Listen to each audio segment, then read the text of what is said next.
प्रकृति का नियम है, स्त्री पुरुष के संयोग से संतान का जन्म होता है। ये नियम जीव जंतुओं और मनुष्यों के लिए भी है। शास्त्रों में इस विषय में जो कथा मिलती है उसके अनुसार सृष्टि के आरंभ में ब्रह्मा जी योग बल से मनुष्य को उत्पन्न करते, लेकिन इस क्रिया में काफी समय लगता था। ब्रह्मा जी ने भगवान शिव की तपस्या की और सृष्टि के विकास का दूसरा तरीका निकालने की प्रार्थना की।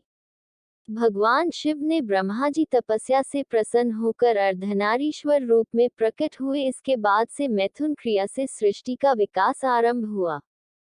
लेकिन हम यहाँ जिस कन्या की बात करने जा रहे हैं उसका जन्म प्रकृति के इस नियम से हटकर हुआ था, क्योंकि इसके जन्म में स्त्री पुरुष का संयोग नहीं हुआ था। स्त्री के गर्भ से नहीं तो कैसे पैदा हुई यह कन्या? हम जिस कन्या की बात कर रहे हैं वह महाभारत के भीष्म पितामह की सौतेली माँ है। इनका है सत्यवती। इनके जन्म की कहानी बड़ी ही अनोखी है। कथा के अनुसार राजा सुधन्वा एक बार वन में शिकार खेलने गए। इस बीच इनकी पत्नी रजस्वला हुई और उनके मन में गर्भधारण की इच्छा जगी। रानी ने एक शिकारी पक्षी के द्वारा राजा के पास अपना संदेश भेजा। राजा ने एक पात्र में अपना वीर्य देकर पक्षी को रानी तक पहुंचाने के लिए कहा। मार्ग में एक अन्य शिकारी पक्षी मिल गया जिसके साथ इसका युद्ध होने लगा। इससे वीर्य का पात्र छूटकर यमुना नदी में गिर गया। उस समय यमुना में ब्रह्मा जी के शाप से एक अप्सरा मछली रूप में रहती थी। इसने वीर्य को ग्रहण कर लिया। इसके प्रभाव से वह गर्भवती हो गई। गर्भकाल जब पूरा होने को आया तब एक दिन एक मछुआरे के जाल में वह मछली फंस गई। अद्भुत और विशाल मछली होने के कारण इसे राजा सुधन्वा के दरबार में लाया गया। जब मछली का पेट चीरा गया तो उसमें से एक बालक और एक कन्या निकली।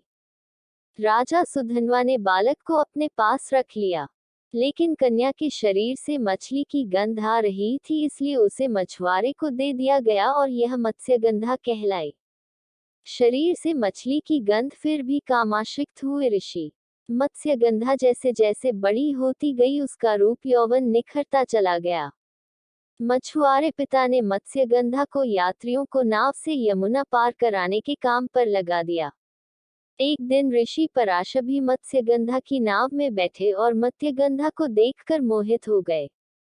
ऋषि पराशर ने मत्स्यगंधा से प्रेम निवेदन किया और कहा कि मैं तुमसे एक पुत्र उत्पन्न करना चाहता हूँ।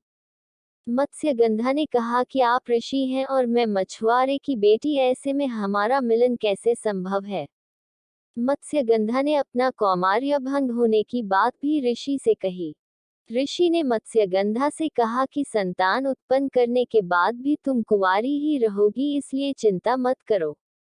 इसके बाद ऋषि पराशर ने अपने तपोबल से घना कोहरा फैला दिया और मत्स्यगंधा के साथ इनका मिलन हुआ। इससे महर्षि व्यास का जन्म हुआ। ऋषि ने मत्स्यगंधा को आशीर्वाद दिया कि तुम्हारे शरीर से अब मछली की दुर्गंध नहीं आएगी, बल्कि अब तुम्हारे अंगों से उत्तम सुगंध निकलेगी। इसके बाद से मत्स्यगंधा सत्यवती और योजनगंधा के नाम से जानी गई। अगर आपको ये स्टोरी अच्छी लगी हो तो इसे जरूर शेयर करें और इसी तरह के अन्य लेख पढ़ने के लिए सब्सक्राइब की बटन दबाएं।